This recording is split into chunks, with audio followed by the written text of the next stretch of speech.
Have you ever seen someone on social media claim to have reached a 7-figure net worth in just a few short years? Because I see posts like this all the time, and more often than not, these people never show their work. They just say they worked really hard and lived frugally and invested in boring low-cost index funds, which I do as well, and stayed the course. But I think we all know that there is more to the story than that, and they're just not sharing it, and that's what I want to dive into in this video. I'm going to be showing you the numbers and the math behind going from 6 to 7 figures in only 6 years, which was a claim I recently stumbled upon someone saying online, to show you the one missing piece that they are not sharing.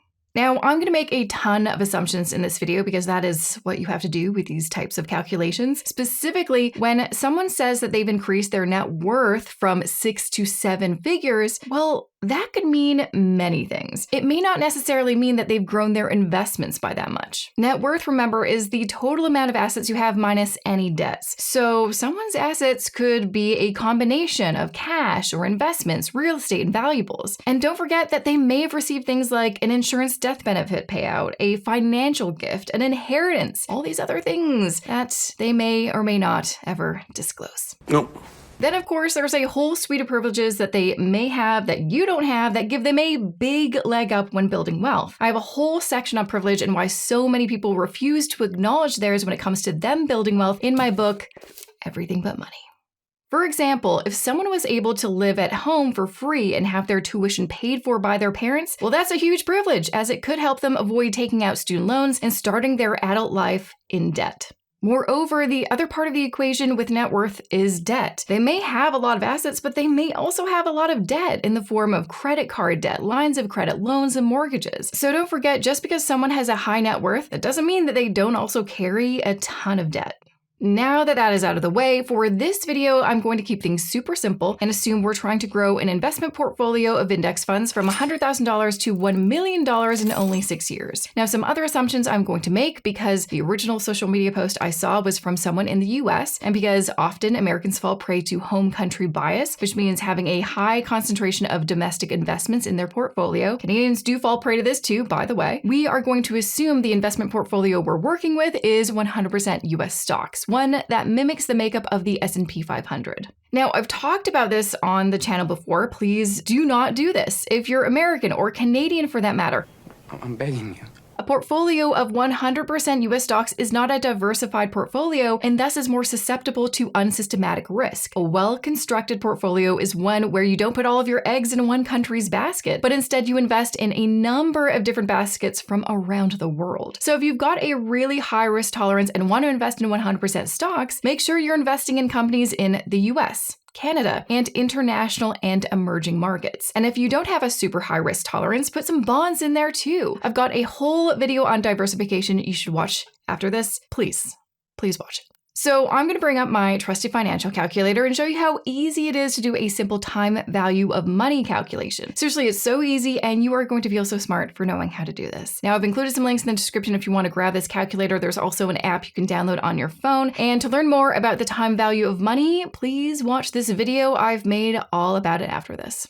Okay, so here's the info we need to find out to see how much someone would need to contribute to their investments over the course of 6 years to go from 6 to 7 figures in their portfolio. First, PY, periods per year. This is the number of contributions per year. Then there's the COI, compounding periods for the year or how often our investments will compound. XPY, times periods per year or how many total periods over the course of 6 years. Then IY, interest rate or rate of return. PV, present value, how much money we're starting with today. PMT, payment. This is the value we're searching for. How much does someone need to contribute on a regular basis to reach this big amount? And FV, future value, how much money will we end up with? Okay, so let's start at the top with periods per year, PY. And this is where we're going to start making some assumptions. Now, it's unlikely this person only invested one lump sum per year, so I'm going to make the assumption that they invested money at the end of each month, so 12 times per year. So 12 would be our PY. Now, for calculations like this, we almost always assume that the compounding period per year CY is once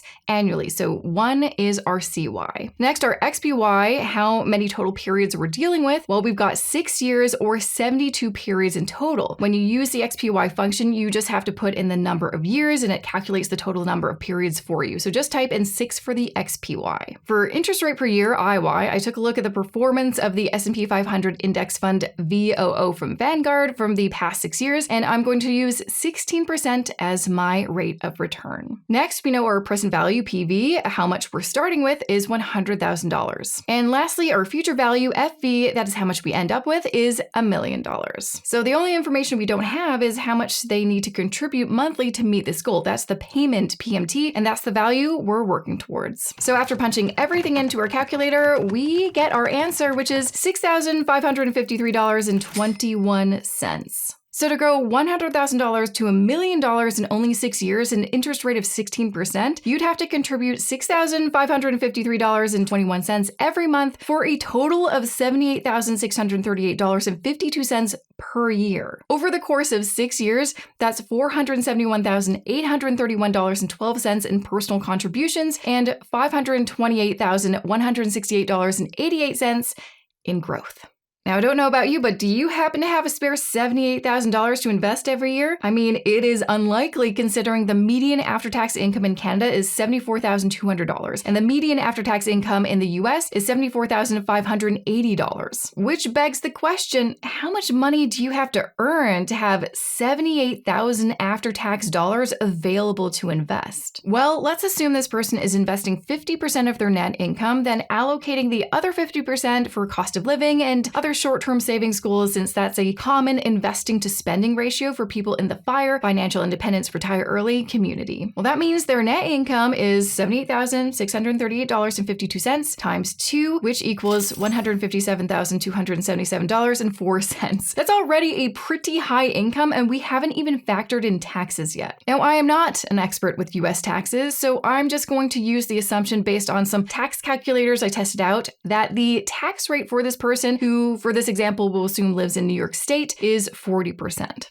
Well, $157,277.04 grossed up by 40% equals $220,187.86 of gross income. And doing a little digging, I found that an income this high puts you close to the top 5% of earners in New York State. So this is all to say that for someone to go from 6 to 7 figures in only 6 years, living frugally and investing in index funds and just staying the course isn't what made them a millionaire. It's their income that did the heavy lifting. In other words, if you want to grow wealth quickly, you need a high income to get you there. Now, I'm not sharing all this to discourage you. I'm sharing this to give you a bit of a reality check, because most of what you see on social media is just not reality at all. And seeing people get rich quick can actually be discouraging and demotivating if you haven't started investing yet, don't have a high income, or aren't seeing the same progress as quickly. But here's the thing, I don't believe in getting rich quick. Instead, the philosophy I've always followed, and one that most credible money experts agree with, is to get rich slowly. Building wealth is not a sprint, it's a marathon. And the best thing that you can do, no matter your financial situation, is to start as soon as possible and focus on your journey, not someone else's. Because like I've shared, most of us don't have multi-six-figure salaries, but what we do have is time. Time is your biggest asset. Then over time, as your income increases, as it typically does when you develop more skills, expertise, and experience, you can increase how much you invest to grow your wealth even more and get you to that finish line. Now, I've been teaching Canadians how to get rich slowly, but eventually, for years through my Wealth Building Blueprint for Canadians course. So if you'd like to learn more about the fundamentals of smart investing, how to make an investment plan for the long term, and how to build a properly diversified portfolio with very little cost and time required to manage it, make sure to visit jessicamorehouse.com/course or click the link in the description below. Okay, that's it for me. If you have any questions, pop them in the comments, or any comments, comment below. Otherwise, thanks so much for watching, and I'll see you in my next video.